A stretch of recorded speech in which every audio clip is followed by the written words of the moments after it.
Hi everyone, welcome back to Brook Valley Life, or hello for the first time. Today we are talking buttons or plungers or cushion plungers. Lots of different names for these things, but what do they do? Yeah, how are they made? What they really are is a shock absorber that stops your arrow from hitting the riser if your spine is wrong. And as you can see here, yeah, they're spring loaded. They go screw through your riser, they lock in position, they give you a thing called center shot. We'll look at center shot when we look at tuning. And they stop the arrow when you shoot, because when you shoot the arrow actually bends. And as it bends towards the riser, doop, this pushes it away and acts as a shock absorber and straightens it up a lot quicker. They come in different shapes and sizes, as you can see here, different prices as well. This is a cheap Chinese one. This is a Shibuya DX. My go-to cushion plunger. It's cheap and it works extremely well. So let's go and have a look how these things are made, what they're made from, and how to take them apart if we want to change all the parts inside. So what is a plunger? Why do we use it? What's inside it? How does it work? Well, here is a plunger. This is a cheap Chinese plunger. How does it work? Well, you've got a threaded part here and here. This threads through your riser, through one of the burger holes. And on the tip here, we have a spring-loaded boom, boom, boom, shock absorber. And that's what the arrow rests against. We have this part here, which is like a locking mechanism that you can push up and down, and what you can do is move this in and out on the riser and then lock it in position, because what you don't want is for this to come loose. And what it does is it comes off, so we can take it apart, and as you can see just in there there's an Allen headed grub screw that locks it onto the shaft here. Now at the other end we have a lock screw, a lock nut on another Allen headed screw, and what I will do is I will quickly go and get the spanner for this so we can undo it. So I just use my pair of pliers to loosen the lock nut just there, as you can see, and what we do is we loosen the lock nut, we put the Allen key in there and loosen the grub screw at the same time. This will allow this barrel to move up and down. So let's have a look what's inside. So let's undo this.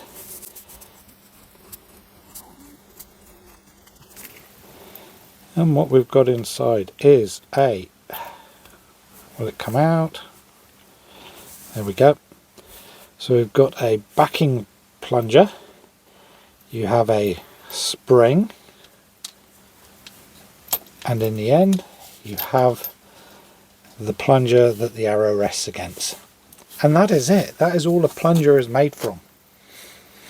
What can you do to change it?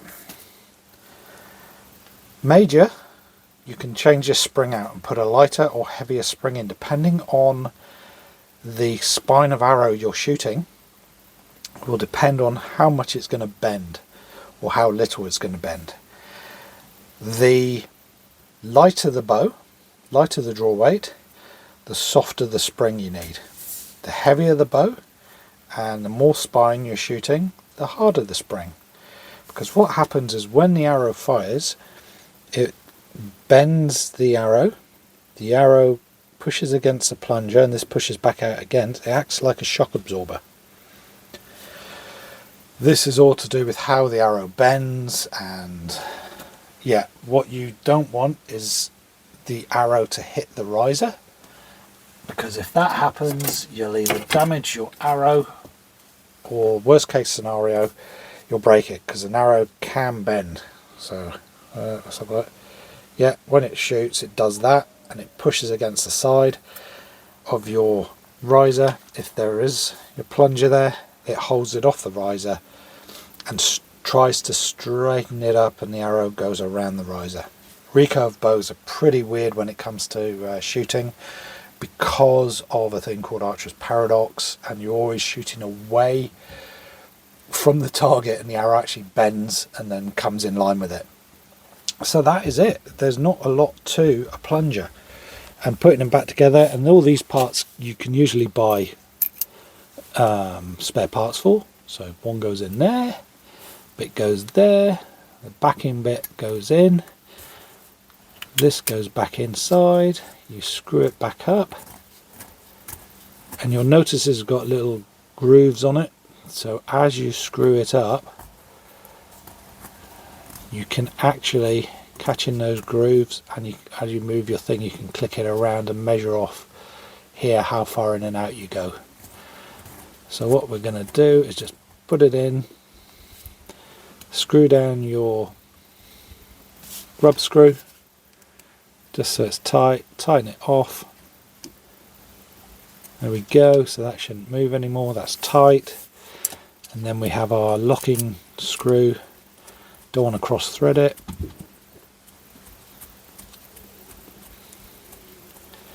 And then that just fits into your riser. So that was how quick it is to put one together once it's in bits. So these fit into the bugger holes, as I said. So this would fit there, so it comes through from the back. So let me put it there. It fits through. You screw it in. If you can get it. Oh, hang on. It might be because this is slightly off center. Yep. So I can't get that one in. Sorry, I'm just banging you around there. Here's another one, and that one fits in perfectly. Two different sizes, that's all. It fits through, and then you have a thing called center shot which you need to set up, and it's how far this comes out and where the arrow sits in line, and we'll talk about center shot on a different video. So that is your plunger. You can micro tune with your plunger.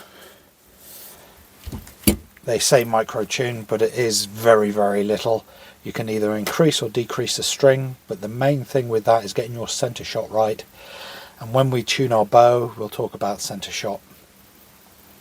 But the plunger itself, a couple of threaded parts, a spring, a plunger itself just here, acts as a shock absorber, and it stops your arrow from hitting the riser itself and breaking or getting damaged. That's it. That is your plunger. So if you've enjoyed this video, please hit that like, the subscribe, the share, all the other good bits and bobs you do. And yeah, I will catch you next time. Keep shooting, and hopefully looking at all these parts of the bow will help us archers understand how everything works and how people coming into the sport. So if you've got anyone who are coming into the sport and want to try it out, but they want to know what all the little bits and bobs do, this is a great video, and there's some more coming to watch and just to let them know about. So I will catch you next time. Keep shooting. Bye bye for now.